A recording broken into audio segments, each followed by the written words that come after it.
welcome back to the Prestige TV podcast feed. I'm Joanna Robinson. I'm Rob Mahoney. And we're here with a very special miniseries that we have cooked up just out of the fondness of our heart for TV shows that we want to talk about. We're calling it Hooked, as you might have seen on the podcast art for this episode. Rob Mahoney, do you care to explain to the fine folks at home what this miniseries is that we're doing? I would love to, Joe. The premise is very simple. If you were trying to get a friend, a partner, anyone in your life to watch a show that you care about, what is the single episode of that show that you would show them? To get them hooked. TM. I would also say, I would add to that. I would yes and that. That is the basic premise of the show. I would add to that, if you yourself if there's like a big show that you missed out on and you tried to watch the pilot and you're like, this really isn't for me, I don't really get it. We're here with some suggestions over the next few weeks of what another episode to try might be to really get you hooked into a show.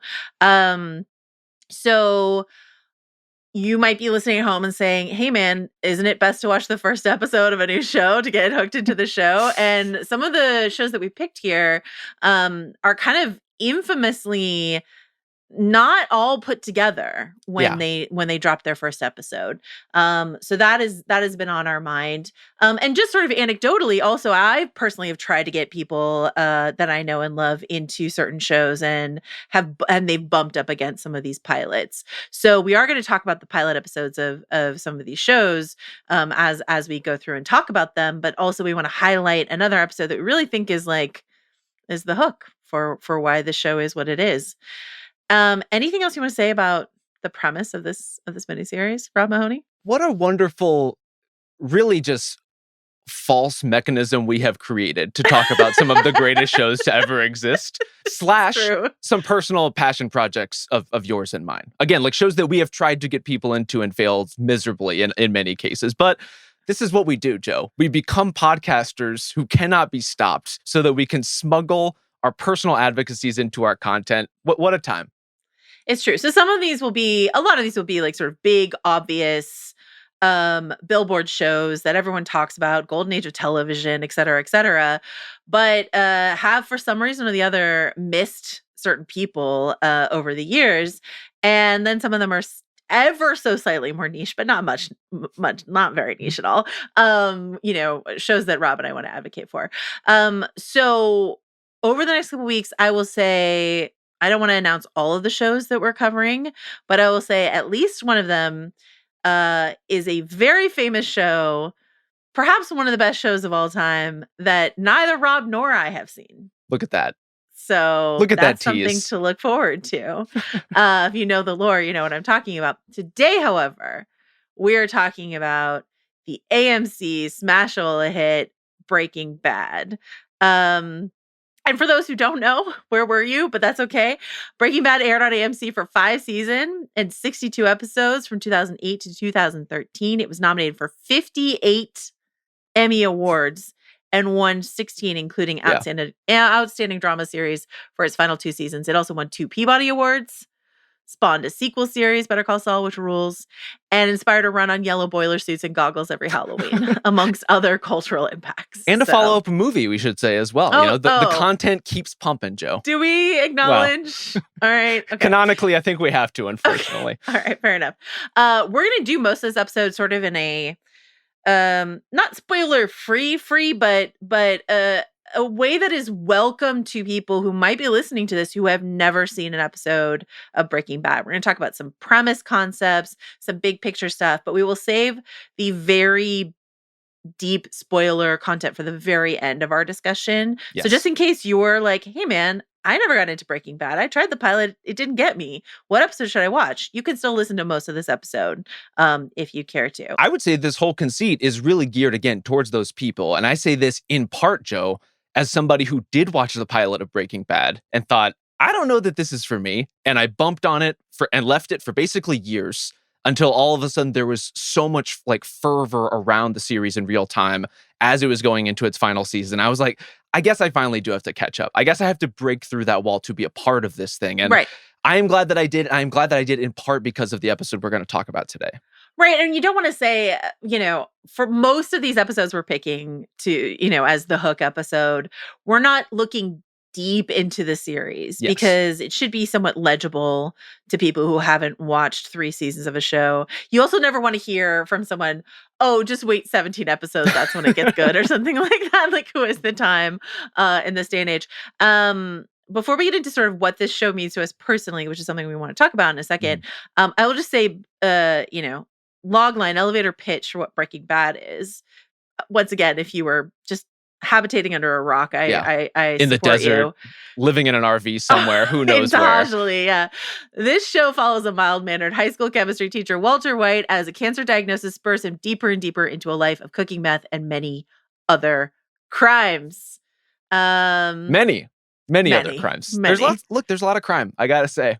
That's true. It's true. Rob Mahoney, what does Breaking Bad mean to you? I think for me, it is like a really good distillation of a very specific kind of show, which is like so plot driven, but always from a place that feels like super honest to the characters involved. And so I never felt like during my entire time watching Breaking Bad, accepting the pilot, I never felt cheated by shortcuts. It's an incredibly satisfying viewing experience.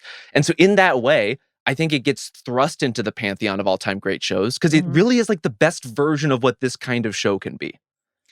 It's also, for me personally, and did you already talked about sort of how you caught up a couple seasons in. I also wasn't in on it from the beginning. I think I caught up, I want to say it was season 3, which is when a lot of people caught up because I think the story of Breaking Bad, a couple things I want to mention. Personally, it's one of the very first shows I ever did a week-to-week podcast recap of.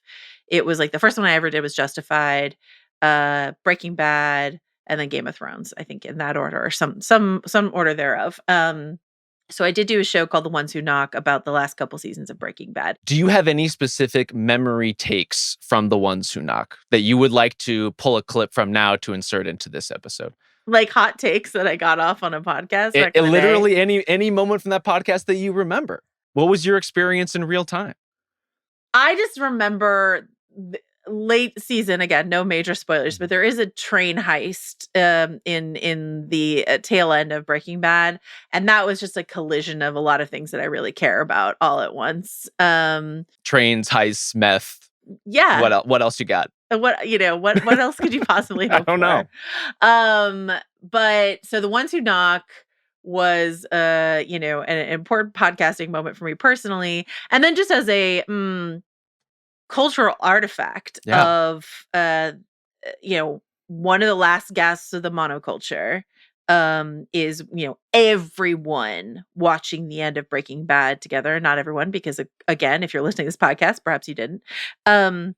And then also the phenomena of a show that was not a huge hit, and then it hit Netflix, and then it became a huge hit, which happened midway through the run of Breaking Bad. And you can, combing through some old interviews and articles and research for this episode of the podcast, it was fun to see that in real time. Like Vince Gilligan giving an interview talking about season 3 in advance of season 3, saying like, I'm not really sure how many more seasons we're going to get, like right on the verge of this becoming this massive cultural phenomena. He's like, I don't know what AMC is going to be able to give us if we're going to get a season 4, season 5, what's going to happen. So I think that's really interesting to think about. And also just like this era of television, the golden age of television, the season of the Antihero, and how Walter White remains, with love and respect to Don Draper, Tony Soprano, some of the other folks that we may or may not be visiting this season on Unhooked, like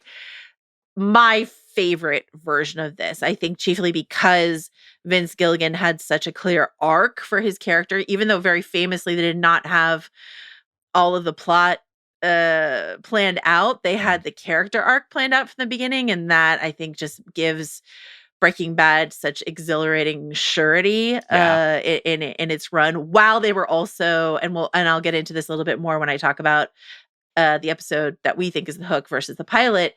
The genius that the sort of energy that they created by constantly writing themselves into corners and then figuring out how to get.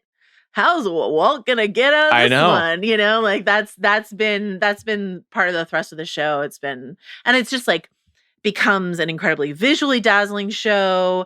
Is harrowing and psychologically upsetting, obviously, and then also incredibly funny and at times positively wacky, Totally. and so it's just got all these things working for it. It'll make you cry, it'll make you laugh, it'll make you gasp. It's a great show. The fact that it can be all those things is so dazzling. And it's dazzling even this early. Even in season 1, you can see all the pieces starting to kind of fall into place. But that you can have a full interrogation of that sort of anti-hero character, in addition to like a full gallery of fascinating people in the world of Breaking Bad, as it only kind of expands and expands and expands over time.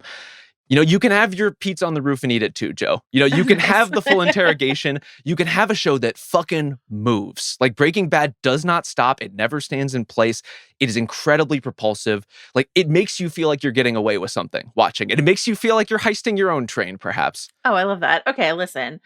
Something we like to do on this show is come up with special email addresses for the shows we're covering. We're not going to do that for every episode of Hooked. We simply do not have the time nor the storage on our drives. Absolutely However, not. You can always email us, prestigetv@spotify.com, if you have some thoughts or feelings, if you disagree with us. Because actually, I think people are kind of divided on the Breaking Bad pilot, which we're going to talk about in a second. So I think there are probably plenty of people listening to this saying, what are you doing? The Breaking Bad pilot is perfect. Why wouldn't it just be the pilot? Well, we'll talk about that. One of those people, we should say, the Emmy voters, who awarded it quite handsomely. Yeah, Bryan Cranston's first Emmy comes from this episode. But Rob Mahoney, if we were to come up with a Prestige TV podcast style email address for Breaking Bad, do you have any suggestions? I would like to do it, Joe, in the spirit of how we usually do, which is usually from the first couple episodes. I don't want to spoil with the email addresses. I don't want to tip our hand too far as to where things might go. And so I think there's some stuff even in the episode we're going to talk about today, which we should say is going to be episode 2 of Breaking Bad, Cats in the Bag. Yeah, we're like, don't watch the pilot. Go all the way to the very second episode. Not all of them will just be the second episode. But like in this case, both Rob and I agreed. It's the one with the bathtub and the goo. Before There's we so even much goo. Knew which one it was, we were like, it's the bathtub goo one. That's the one we want to talk about. So I feel okay doing an episode 2 because I bounced in such a particular way from the pilot. Because I do think there's such a barrier to entry from it. And we're going to get into all the reasons why this is the episode, maybe not the pilot, as kind of the presentation piece for Breaking Bad. Yeah. But as far as these email addresses go, Joe, how do you feel? I mean, CaptainCook@gmail.com is right there for us. Very good. Just straight from Jesse Pinkman's fake MySpace page. My shout, I think. My shout. How about climbdownoutfrommyass@gmail.com? How do you feel about that one? I actually really like that. That just reminds me of John Hamm's nipple rings for some reason. I just really enjoy it. Yeah. I think one that is more specifically later in the show, but evoked from this episode. YaScience@gmail.com, or if you prefer, magnetsbitch@gmail.com. I think those are right there for the taking for us in a theoretical alternate universe in which I, like you, was covering this week to week on a podcast. But I got to say, you dropped the ball at the time, Joe. You weren't making fake email addresses. I think we did the ones who knock at Gmail. We did the ones who knock at gmail.com. That's just the name of the podcast / of course, the call sign for the show, effectively. What about bathtubgoo@gmail.com? Honestly, bathtubgoo, very good. Or emilioisgoo@gmail.com. Poor Emilio, What did he do to deserve being gooified? Well, the world will never know. Okay. So we're going to talk about the pilot for a little bit, why we think it may not be, the perfect showcase or what the best of Breaking Bad has to offer. And then we will talk about season 1, episode 2. So spoilers will come. We've already mentioned bathtub goo. Spoilers will be here through season 1, episode 2 of Breaking Bad. But let's start with the pilot. I want to mention a couple things. As is often the case, though AMC went and ordered this show from Vince Gilligan, the showrunner of Breaking Bad, it was a 9-episode order. So it wasn't like, let's look at the pilot and then we'll see. Like they ordered all 9 episodes. And we should say, too, was originally written, I believe, Joe, for FX. For FX. And there was just kind of a decision that like, this isn't quite the right fit. Finds its home at AMC. The rest is history. Yeah. Showtime says, no, thank you. We have weeds.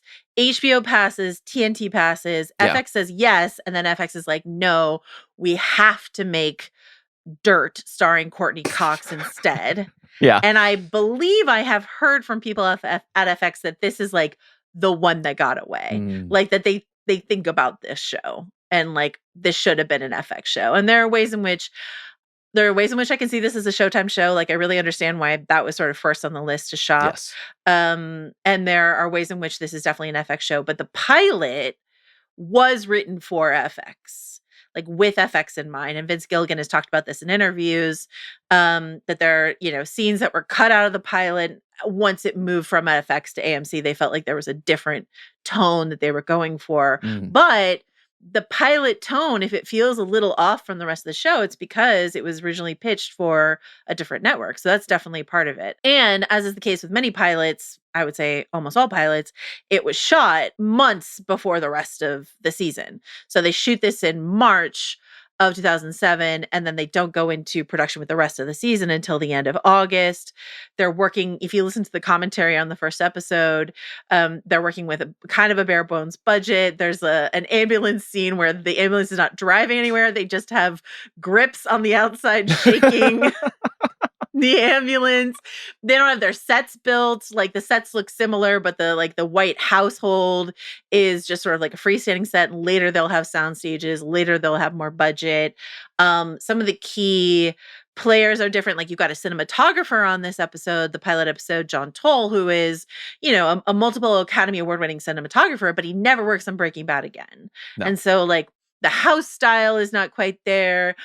It's a different art director. It's a different like set deck, like there's just a bunch of stuff sort of visually that is a little off kilter of where the show will end up. What do you want to say sort of big picture about the pilot, Rob? It's so funky in that way because the pilot to me does read as sort of an alternate universe version of Breaking Bad, whether it's at a different network, whether it's again, where the tonality is just slightly different. And like invoking Weeds with the Showtime comp, I think is so telling because it feels the pilot feels so much like Weeds. It feels like they are going for a goofier midlife crisis kind of show.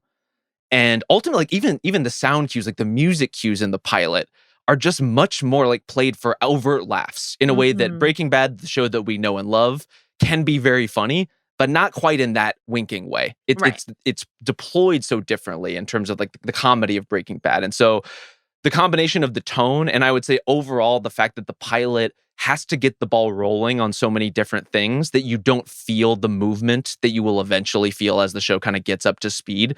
That combination makes it feel like it's from a completely different place than whatever you may think of the rest of the show.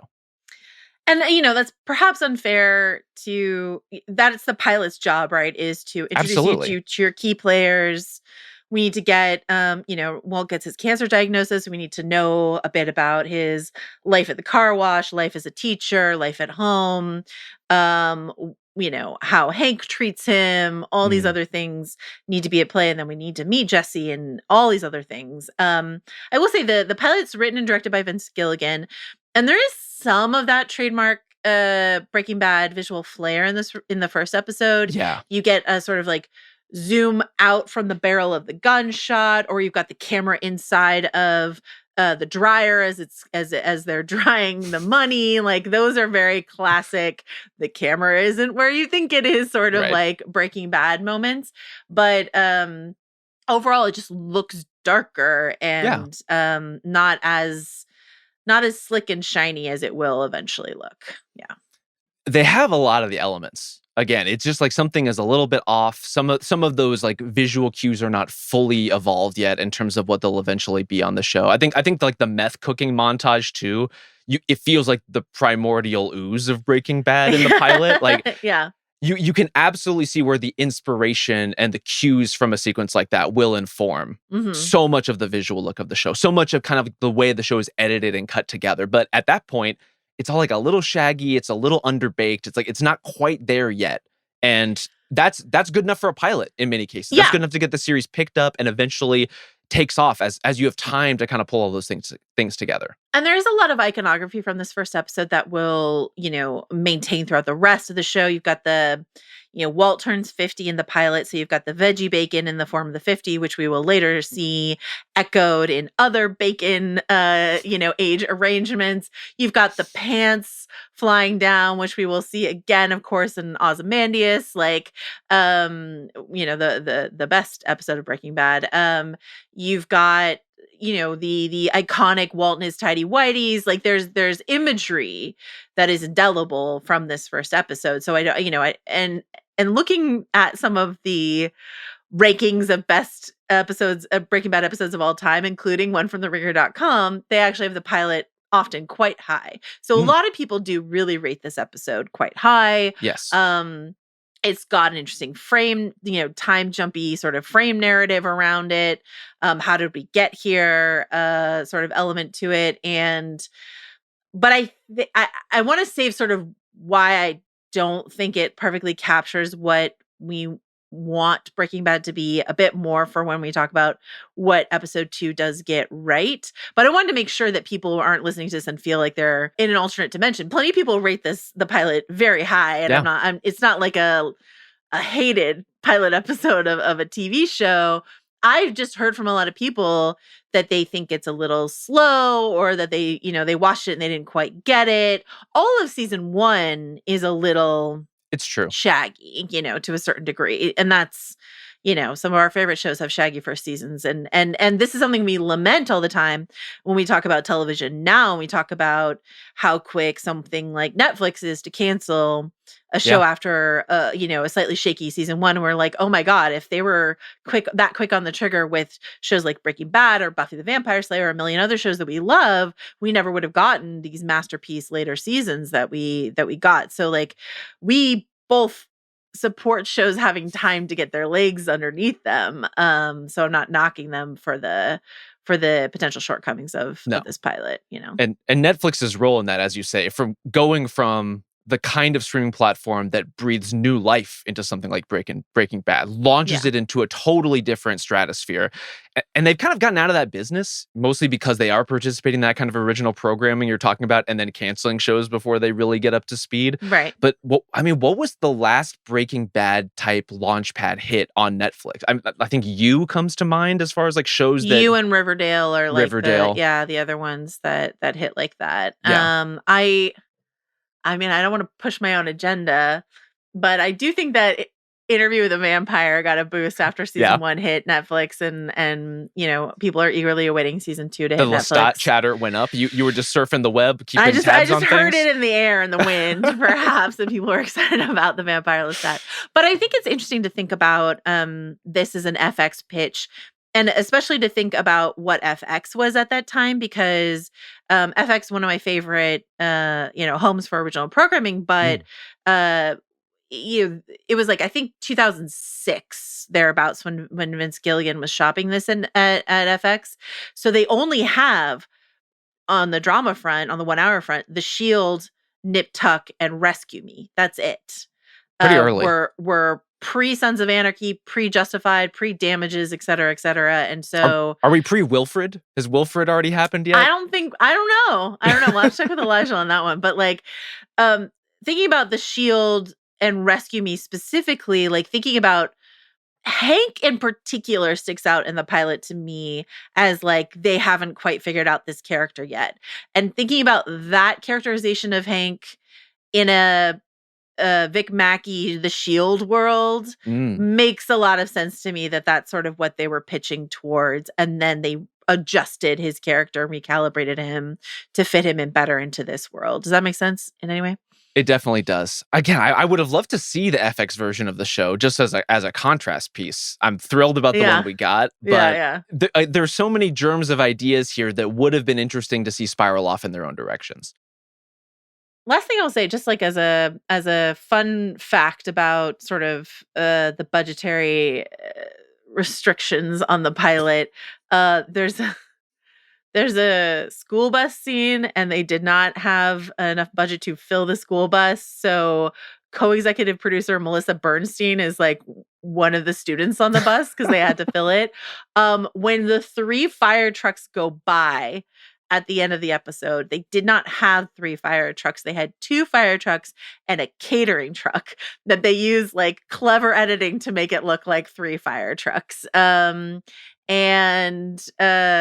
mentioned the ambulance thing, but in the commentary for the pilot, Cranston calls it, quote, poor man's process, to have people outside the ambulance just shaking it.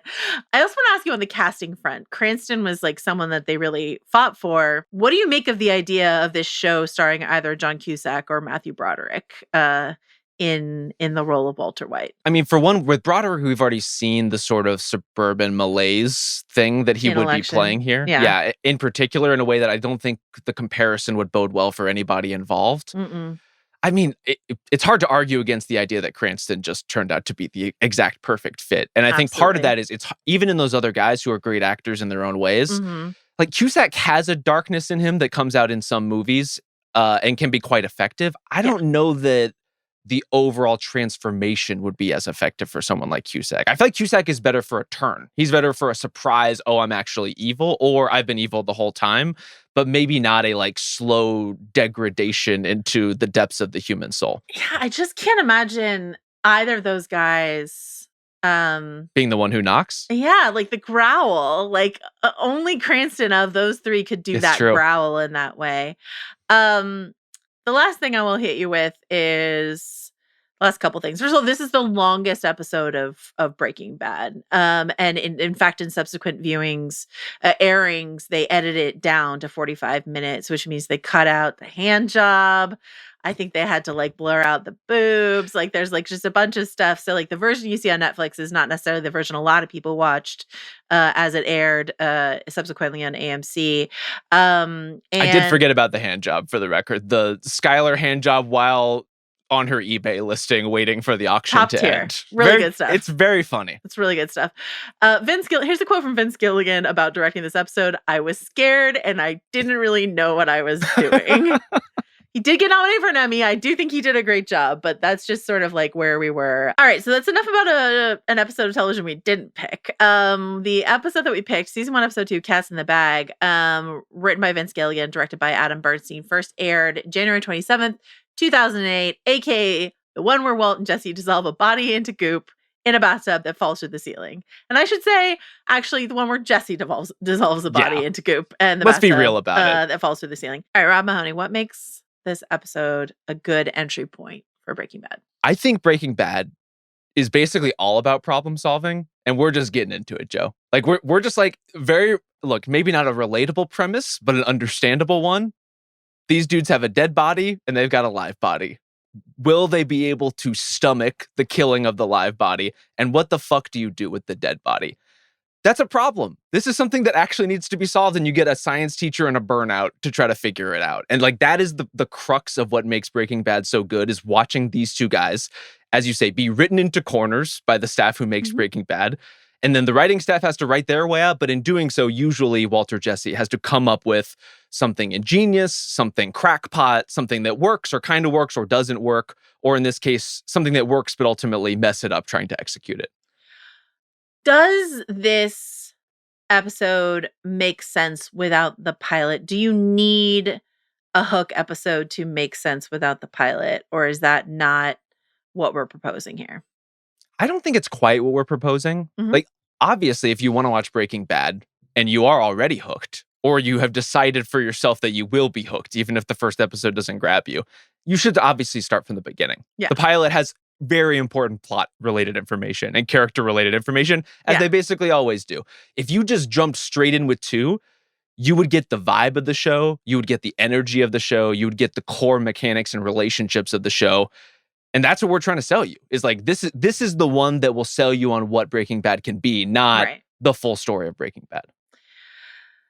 The question, like, we wanted to ask ourselves some questions about like what's here and does it establish the real vibe of what the show is thematically or visually, et cetera, et cetera. So like one question we wanted to ask ourselves, is the setting and location typical or atypical of the larger series, and does that matter? And would you say, I mean, the main location for this episode is Jesse's house? Yeah. And Jesse's house is not an iconic No. setting for Breaking Bad. We should say Jesse lives in multiple places over the course of the series. So we're not like, let's spend time in that classic setting, Jesse's house. And obviously Walt is sort of bopping around. Jesse goes to the store. Skylar's doing some, rapacious Googling in the White household. So setting wise, this is a question we have sort of originates from a future episode we want to talk about, where the question is, can a Hook episode be something that is like atypical of the show and yet somehow capture your attention maybe more forcefully than something that is more typical? This is sort of a mixed bag, this particular episode, I would say. Overall, are enough of the main / most important characters represented here, and does that matter? What do you want to say about that, Rob? On the setting front first, Joe, I do think if you sort of zoom out a little bit, it's not the most iconic locations in the show, except maybe like the New Mexico desert. Like that part is pretty iconic for Breaking Bad, but random Albuquerque homes and the procuring of various supplies at like a hardware store or somewhere like it, those are kind of iconic Breaking Bad things. Activities, and in the case of the homes, like the generic nature of some of these like cookie cutter / suburban homes, where Jesse lives or Walt lives or any number of other characters live, or in Jesse's case kind of bounces around over the course of the series. Like those are pretty frequent locations. And I think speaks to obviously the kind of pilot and the kind of first season you can make on that sort of shoestring budget you were talking about. But also Breaking Bad overall, even though the budget clearly grows as the esteem for the show grows, is never the flashiest in terms of, let me show you this place that's going to cost a lot of money. Like, I think they use their money very economically. And one of the ways they do that is like, we're just going to be at this set that looks like a suburban house for a significant portion of this show. That's completely fair. On the character front, something that we talked about earlier when we talked about the pilot is the pilot checks off like every single character, right? You're meeting Marie, you're meeting Hank, Gomi's there, like blah blah. Like as long as they're on the show at this point, they're in the pilot episode. There will be other big characters like Saul Goodman, who gets his own spinoff that isn't introduced until later, Mike Ehrmantraut, et cetera, et cetera. But the pilot wants you to know everyone who is involved, Walt Jr., et cetera, et cetera. This is really drilling down on Skylar, Walt, and Jesse. Yes. And there's something interesting for all three of them to do inside of this episode. Skylar has a mystery to get to the bottom of and a burnout to threaten. Jesse has a body to dissolve. And Walter has to learn how to roll a joint and also figure out if he can kill someone. Just the world's worst joints. The series great tongue acting from Bryan Cranston. The flickering of the tongue is elite for sure. The variety of terrible joints that he rolls, wonderful work. Wonderful work by whoever was responsible for that, Cranston or otherwise. We're calling this the honorary Bill Simmons, who won the episode trophy, the optional episode MVP. It's a tight race for me, actually. Certainly is. And it's down to Pinkman, and that is key. That is key for this, why this episode matters more than the pilot. We'll talk about that in a second. But also, Max Arciniega Jr. as Crazy 8 is also in the running for me. Okay. Because he has very little time to make so much of an impression on us. And this, we'll talk about other characters that were meant to be killed off and were not killed off. And that is something that is like key to understanding the alchemy of Breaking Bad. Crazy 8 is someone who was supposed to die in the pilot. Like those two dudes, both Emilio, who gets dissolved, and Crazy 8, who gets you locked to a pillar in a basement, were dead in that RV at the end of episode 1. And then the network watched the pilot and they were like, we love Crazy 8. We think it's so fun that Crazy spelled with a K. We think this guy is really, really fun. Can you use him a bit more? And Vince like, that guy's dead. And they're like, figure it out. And he did. And that's just like the first of many, many, many figure it out and he did movements from Vince Gilligan. But that's why I'm like tempted to give it to Crazy 8. Someone who is so charismatic that even though he was definitely dead at the end of the pilot, they were like, bring him back. What do you think, Rob? This is that kind of show, though, where people show up, characters, actors, whatever it may be, they pop for reasons that the creatives behind Breaking Bad didn't anticipate, Jesse Pinkman included, Exactly. and then all of a sudden become part of the DNA. They end up overstaying whatever they thought their welcome was going to be. Yeah. I think part of the reason that's true is because the characterization of Breaking Bad is so brilliant and so specific, and it's so often like a little counter to what you would expect these characters to be and these people to be. Crazy 8 is the drug dealer. He is the guy who waves the gun around. He is the guy who threatens Walt and Jesse. He's also the dude who's like delicately picking the crust off his sandwich. This is my main bullet point, picking the crust off his sandwich. Like, this is... Yes. That's it. It's a perfect TV moment. Yeah. Honestly, and it's like such a small thing. Look, Breaking Bad, I would say overall does a great job of picking up basically every thread that they leave lying around at one point or another. Like a stray gas mask is not left in the desert. Like everything will come back. The crusts are not really coming back. This is just a thing that informs who this person is, and I guess in that way, it always comes back. Also, on the Skylar front, Skylar having something to do in this episode. I know you're not on TikTok, Rob, but I do know you look at Instagram Reels sometimes. Have you heard the viral audio from this episode? What is the viral audio from this episode? It is the most viral Breaking Bad audio. And it's Skylar saying, "Do not sell marijuana to my husband." And Jesse going, "Okay." And it's used for videos where people are like, "I was never doing that. I was never planning to do that." But it is like quite a popular, at least I get served it a lot, TikTok audio. And I was just like, "Oh yeah, that's from this episode. That's so fun." So it lives on. It will live forever. You know, like the TikToks will outlive Breaking Bad ultimately. That's what's going to go into the Library of Congress. It's true. And depressing. Yeah. What's your honorary Bill Simmons who won the episode trophy going to? I think it is Jesse Pinkman. Yeah. And it's for a couple of reasons. One, this is where you start to see, I think, the recalibration of that character from the pilot, going from full-on caricature to just like a little more muted, a little sharper, like obviously not sharper intellectually necessarily. No. Still getting inside of and falling over in tubs inside of your local Target or whatever. But here's the thing. We need that. Like, we need that specific energy. And frankly, like the version of this episode in which Walt tells Jesse to buy a bin, and he buys a bin and he dissolves the body. Gross, but not that interesting. Right. Not a good episode of television per se. Yeah. The fuck up is what makes the show go.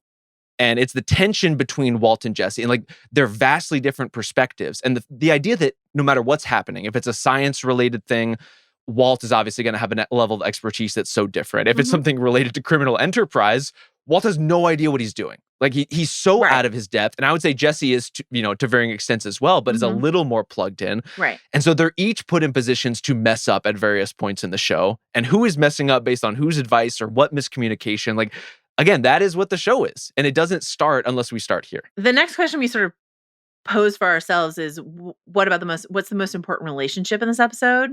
It's Walt and Jesse. Yeah. And that's the show.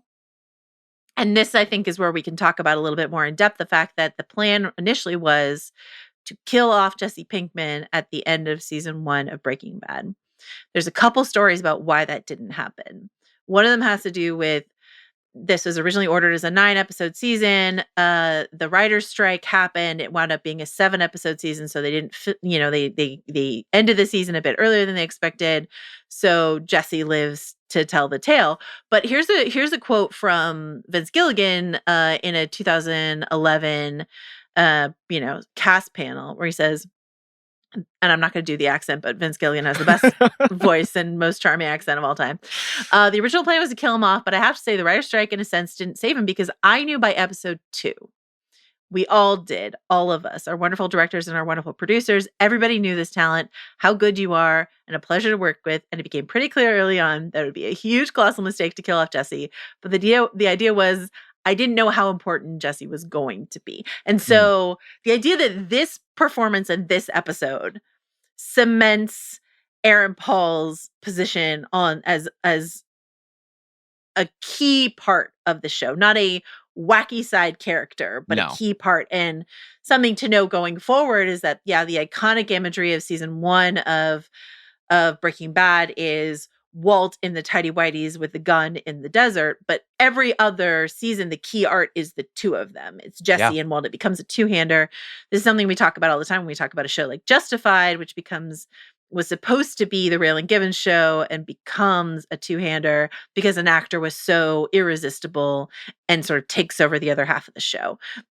So without this episode and without this key relationship between Jesse and Walt, without what does Jesse say? He says like, oh, hey, nerdiest old dude, I know. You want to cook some crystal? Please, I'd ask my diaper-wearing Grady, but her wheelchair wouldn't fit in the RV. Just like the back and forth, this unlikely pairing and their differing attitudes, which is something I want to talk about like a little bit later on. But like, as you point out, they're both fuck-ups in their own way. But I think this episode so clearly highlights a key difference between them.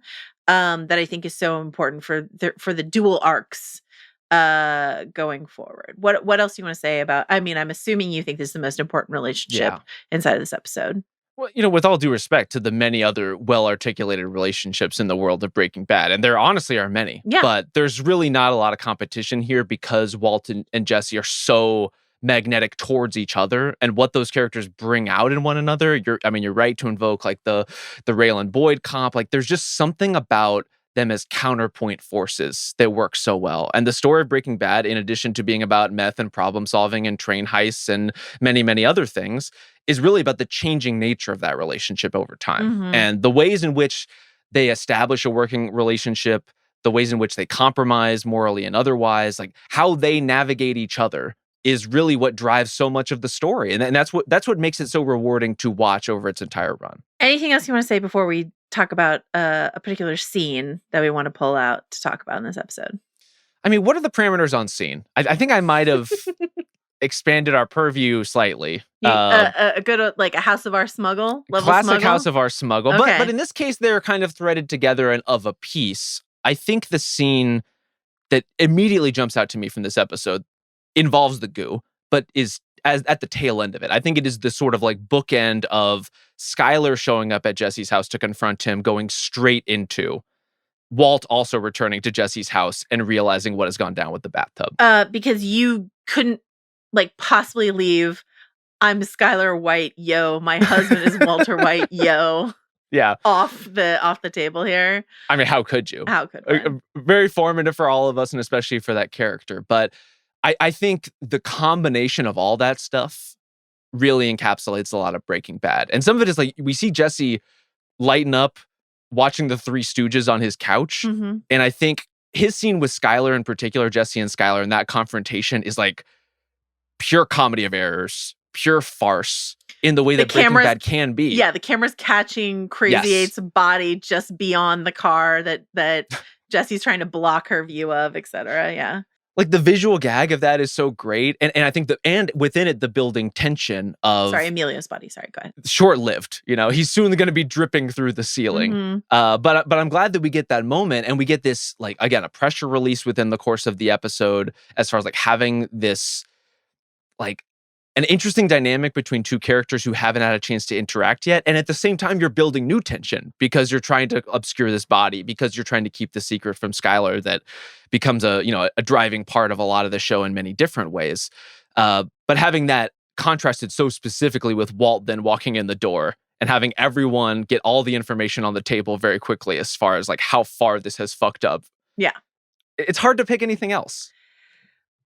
I would say the bathtub scene is so iconic. Yes. Bathtub through the ceiling. It's, you and I both are like, what's the one with the goo in the bathtub? It's a moment where you're like, wow, this show is going to go here. Not that nothing crazy happens in the pilot, but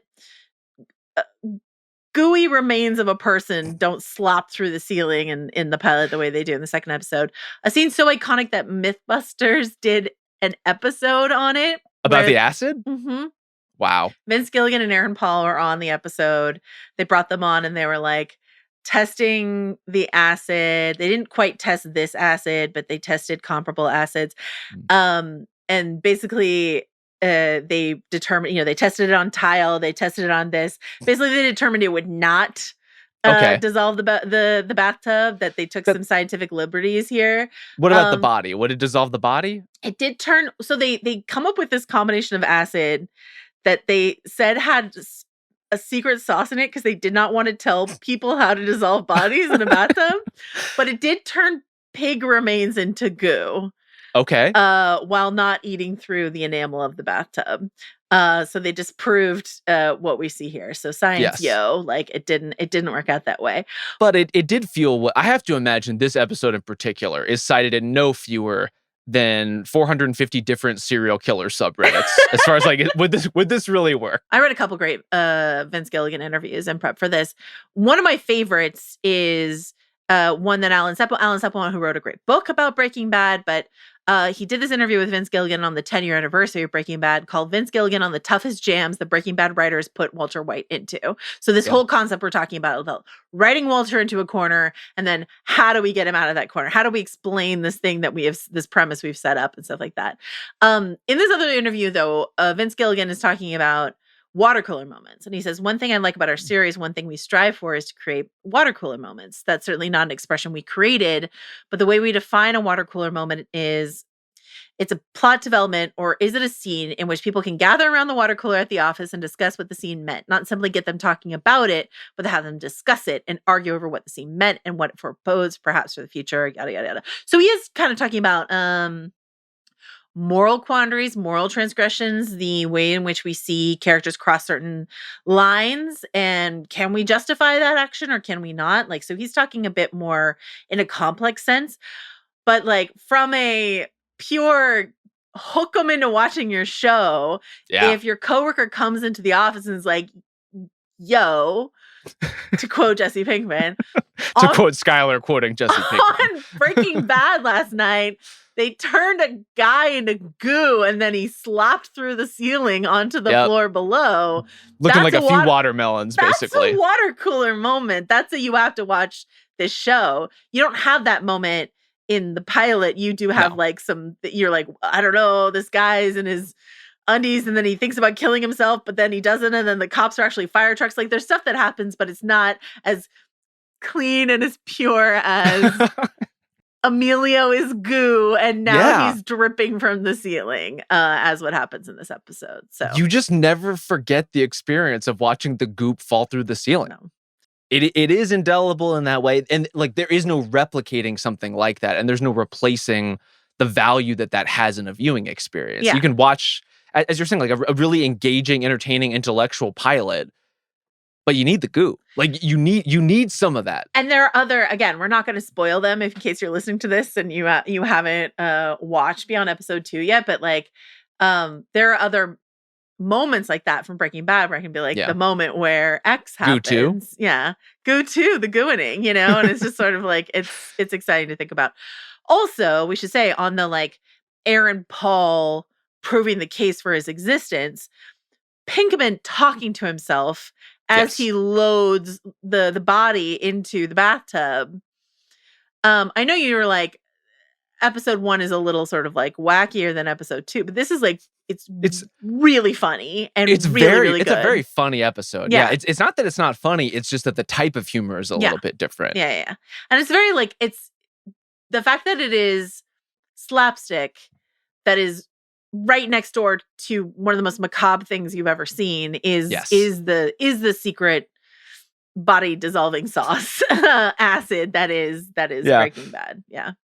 I think that is ultimately it as far as the pilot versus this episode is like the pilot is all sowing and this is all reaping. Yes. And these aren't final positions. Like there's still more problems to solve. There's still a lot of goop to clean up. Yeah. But ultimately, like you're seeing the progression of these ideas and the intensification of the stakes and the circumstances that you just can't get out of a first episode that easily unless everything is like really tightly coiled. I also think it's like, if you watch the first episode, you know, I was reading some like Redditors talking about, as you know, I love a subreddit, talking about like why they love the pilot episode. I was sort of like, okay, what's the case for loving the pilot episode? And some of them are like, it's like its own self-contained movie. And I was like, yeah, I can kind of see that. And there's an arc there. It's like how Stella got her groove back. Like Walt is like got his sexual mojo back. He's like beating up teenagers in stores that are making fun of his son. Like he's winning. He's having wins. That's what the pilot is. Like he's had this terrible, horrible, life-altering diagnosis. And then he just sort of like upward trajectory. I'm going to do some shit. And yeah, some stuff is going to go wrong, but like I can cook the glass grade. Is it a grade? I don't know. Glass grade meth. I can fuck my wife. I can beat up teenagers. I can do all this stuff. I'm a man again. Like this is what. Yeah. And then immediately this episode opens immediately after the sexual explosions of the end of the finale of the pilot to Walt collapsing. And then it's just sort of like collapse upon collapse upon collapse. And that's what Breaking Bad is. It's you don't end with Walt on a high note. We're winning and we're losing and we're winning and we're losing. That's what we're constantly doing. And so you have to have the losses of this episode next to the wins of the pilot is how I feel about it. So yes. Yeah. Rob Mahoney, what's the most 2008 thing about this episode of television? So I have like a little thing that is Trojan horse into a big thing. Okay. The little thing is Skylar sitting in front of a computer saying, "What the hell is a MILF?" Yep. Ma'am, yep. American Pie came out in 1999. But Skylar not seeing American Pie is perfectly plausible to me. And we should say she's learning about it via Jesse Pinkman's MySpace page, in which he expresses, sorry, my mistake, expresses his general interest as like, bodacious herbage or whatever. Yeah. There's some karate bona fides, and then MILFs. Yeah. Jesse's My Shout page is definitely my most 2008 thing. His like pseudo MySpace page is definitely my thing. I would also put, and I actually don't know if this is character based for Skylar or 2008 temperature of the country. Skylar being such a square about Walt smoking weed. Yeah, that's a great sort point. of on my list. Like, I don't know if it's meant to tell me more about Skylar or just where we were as a country and our attitudes towards weed. I don't know. What do you think? We've come a long way for sure. I think, this kind of feeds into the larger idea, which is one of the most 2008 things about these episodes is like Skylar's whole deal and positioning within the world of the show. And we don't have to get into the whole thing, but she's perpendicular to the plot in a way that I don't know that they ever fully figured out what to do with her. I think they swung so hard for it here at the beginning, and they didn't know what the cultural ramifications of that would be. Yeah. And I think they could not backpedal their way out of Walter saying, "Crawl out of my ass." Like Seriously. that, they just can't come back from that. And her concern is that she's genuinely worried about him. Yeah. And just like wants like the answers to a couple of very simple questions. Mm-hmm. And that winds up as her sort of like getting in the way of the murder and the drug dealing. Yeah. Which is what everyone wants, the fun of the show. The fun, yes. Yeah, so as we know, the murdering and the drug dealing and the gooping. Skylar being positioned as the nag, role and how that plays out for the rest of the season. And you asked me about my hot takes of the ones who knock. I was like, I feel like I just spent a lot of time defending Skylar White, honestly. Very on brand for me. Her actual takes and perspectives make a lot of sense. Like, is it cool to be talking about the cleavage of high school girls at our breakfast table? Is that a chill thing to do? Probably not. I'm gonna say no. I also think seems reasonable, Joe. Talking shit to some teens who are making fun of your son, good. Standing on their legs, maybe not the thing to do. No. Tell your wife if you have a serious diagnosis. Maybe loop her into what's going on. I don't know. Something to think about for you, Walter White. Skylar, the way in which they, because Vince Gilligan could never dig himself out of the hole that he creates here for Skylar is why Kim Wexler is such an interesting character on Better Call Saul. Like that was his sort of like next at bat. Where he's like, I'm going to do this again and I'm going to not fuck it up this time. I know I've learned some things and I'm not going to fuck it up this time. And what could be more Breaking Bad than that? Yeah. Fucking up, realizing your mistake, getting out the mop, cleaning up the goo and trying again. Yeah. How does this episode, in sort of like the most spoiler-free way that we can, how do you feel like this episode sets up the rest of the series, either thematically or anything else we haven't touched on yet? I feel like it's mostly thematic, although you can see some of the mechanisms that will eventually drive the show starting to snap into place. Obviously, that's true from a relationship perspective from Walt and Jesse. There's also some things just like the setting of the desert, for example, the remoteness of the world in which these characters are inhabiting. Like Breaking Bad: Miami doesn't work the same way. It Like was supposed to be Riverside, California until they got a tax break to work in Albuquerque. It certainly would not work the same way in Riverside, California. No. It wouldn't work the same way in Cincinnati or anywhere else. It's like having the plausible deniability / like ability to disappear into the desert, I think, is what enables a lot of the criminal activity of the show in various ways at various points, depending on what they need. And so you're starting to see like, okay, this is a world in which you can get in an RV and drive off into the distance and accomplish some meaningful version of whatever it is you are aiming to accomplish. For me, and again, in a vague way, I think it's really interesting in episode 2. Jesse is certainly the fuck up and certainly the criminal element and certainly all this sort of stuff. But he does the thing that he says that he's going to do. He doesn't do it well. No. But he had to dissolve a body, and dissolve a body he did. Wow. No half measures, Joe. That's wild. Walt shirks what he's supposed to do. And, I think that is an interesting when we're given the upstanding citizen that is, season 1, episode 1, Walter White, and we're giving scrambling, mostly naked out of a woman's bedroom window, Jesse Pinkman.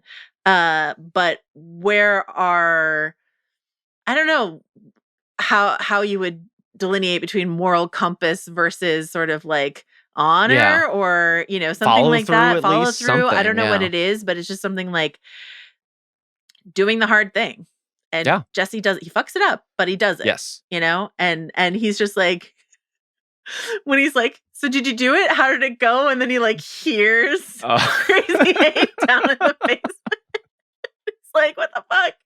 I think that's a really interesting thing to have in season 1, episode 2 of this show. So yes, to see all of Walt's feeble efforts to go down and confront / kill Crazy 8. Yeah. When he finally decides on, I'm just going to smother this guy with a plastic bag. And the second he's met with any resistance, can't do it. I think there's an argument that Walt and Jesse, look, these are not two people who have an incredible amount of self-awareness as to like who they actually are. But I would say at this point in the story in particular, Jesse is a lot closer than Walt is as far as really understanding the crux of who he is in the world, what he's capable of, and where his lines are as a person too. All right. Anything else you want to say about either the pilot or episode 2 of Breaking Bad? I mean, pretty good show, it turns out. Oh, guess what? It's a good show, and you should watch it. It's a good show. You should watch it, and you should if you've been resistant for whatever reason. Genuinely, I think this is a great place to start. And if you ever need to dissolve anything, yes, why don't you go pick up the specific plastic tub that your disgraced chemistry teacher tells you, and don't use the bathtub. But then we wouldn't have a show. Unless you believe Mythbusters, and then do whatever the hell you want, all right, we're gonna just have an option to talk about some big time spoilers. So if you're listening to this and you're like, I've seen all of Breaking Bad, why are you being so delicate? So we're gonna talk about that in a second. But if you would prefer to jump off and go continue your watch of Breaking Bad into episode 3 and beyond, go for it. Anything that you wanted to talk about specifically that you held back just in case you felt like it was too much for folks to hear at this point? I was reminded, and I think I just kind of forgotten this or lost touch with it over time, how many different shows are within this show and how many different versions of Breaking Bad we ultimately get. And it's seeing the humbler beginnings of specifically the cooks, obviously, and kind of like the inventory they're working with and locations they're working with.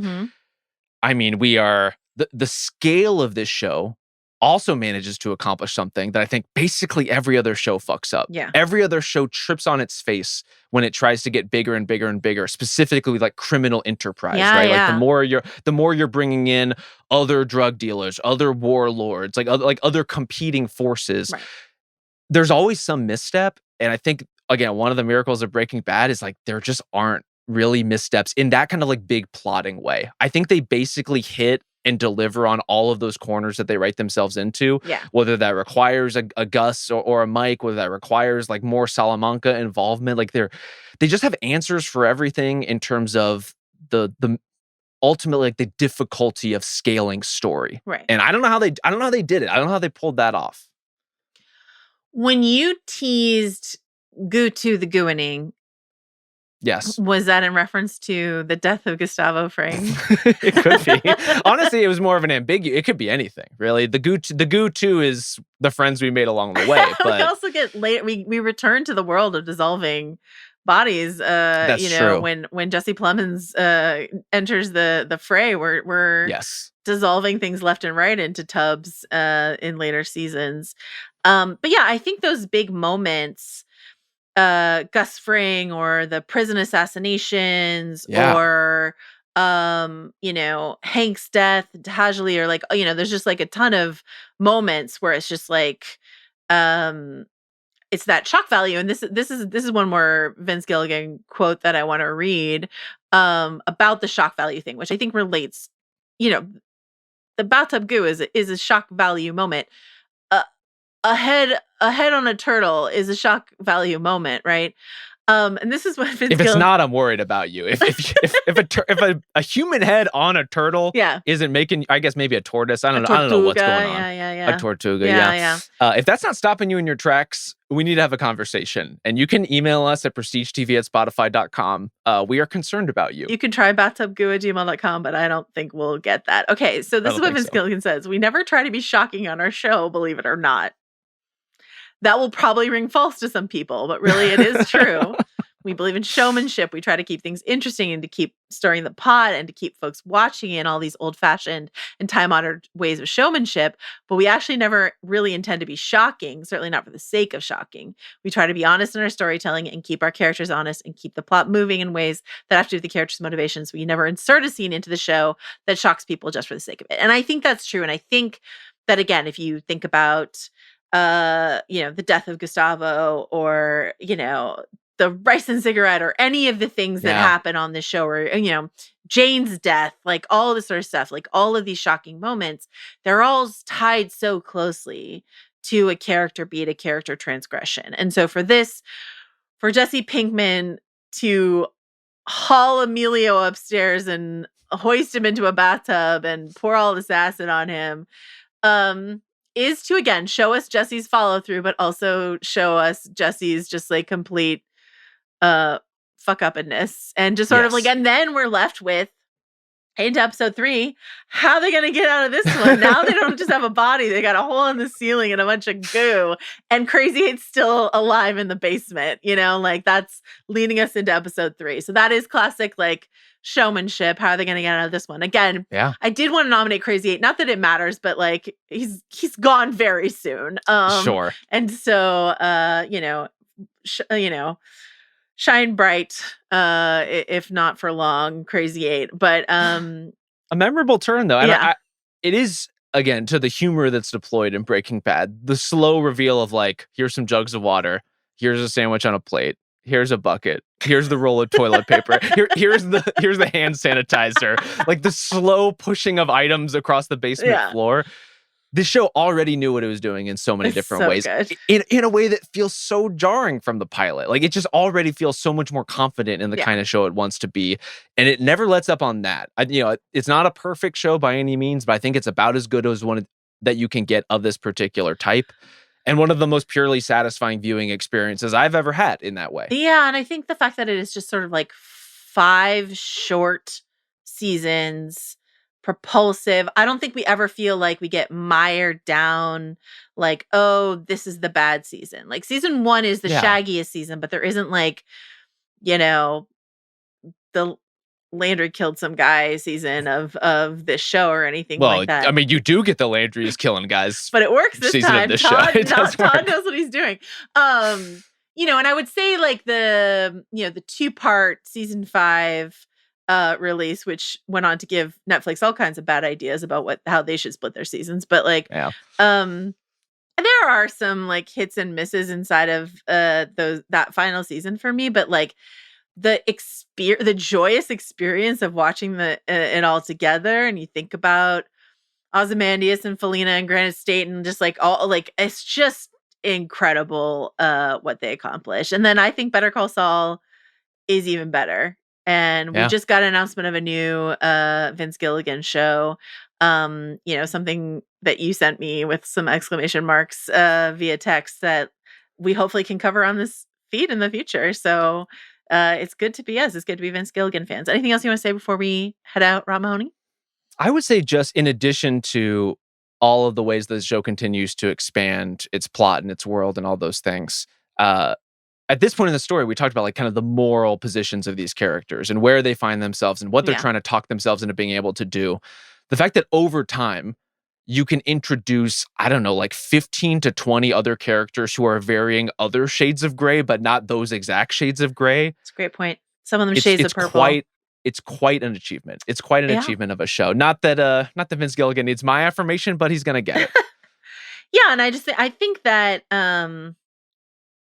this idea of transformation for Walter and just the incremental steps, like to have the network say, no, we want Crazy 8 around for a couple more episodes, and to have Walter then grapple with that job as part of his one foot in front of the other march towards monstrosity is, again, the strength of the show is knowing where they want to hit with Walt, figuring out how to calibrate that over the course of however many episodes they were going to get. How much do we accelerate? How much do we decelerate? And then in the meantime, this, again, I love to talk about the pliancy of television, the reactive nature of television, the discovery that is Jesse Pinkman, and like how in many ways, like the show doesn't exist without, the show isn't what it is without Jesse, absolutely. But in many ways, for many people, because Heisenberg is such a monster at the end of the season, of the series, like Jesse's the reason you like, is Jesse going to be okay? Is why we tune in. And again, this is like something we discover, I guess, in season 1, episode 2 of Breaking Bad. Is Jesse going to be okay? Is a question we continue The answer to is ask. often no, Joe, unfortunately. It's really not. Just imagining the visual of him being chained up like a dog cooking in the underground meth lab, it honestly like sends a shiver down my spine. Absolutely. Do you think, here's my question to you. I know we were trying not to pick anything too late in the run, and we wouldn't pick this particular episode for many reasons, even though I personally love it. Could you pick Fly for this exercise? I mean, I feel like you floated a self-contained thing. You floated it as an option. I mean, I float it for everything. I'm going to be honest with you. I love that episode. We both love that episode, and I think that, like, you know, we love the audacity of a true bottle episode. And maybe I just don't want to. I don't think we ever want to pick something that is going to disorient people too much. Is the question of this experiment. But yeah, if you have other alternatives, I think episode 4 of season 1 is an interesting case because that's the episode where you really see Walter doing it for himself. Kind of for the first time in a meaningful way. I think the end of the end of this season, I think you could make a case for but Fly as like a self-contained bottle episode is interesting. I think you need the emotional investment in the characters in order to make that work. But if you have other suggestions, or if you're like, how dare you, the pilot of Breaking Bad is perfect, PrestigeTV at Spotify.com. For right now, we're going to keep it a mystery what shows we're doing next. That might change as we sort of cement the run going forward, but we don't want to overpromise and underdeliver on certain episodes. So we're really excited, we're really excited for the show that we have planned next for this series. It's one of our producer Kai's favorite shows. I think his favorite show, right? A shared favorite of ours. So that's all I'll tease, and hopefully it's that show is number 2 in this series. We shall see. Rob Mahoney, anything else you want to say before we head out?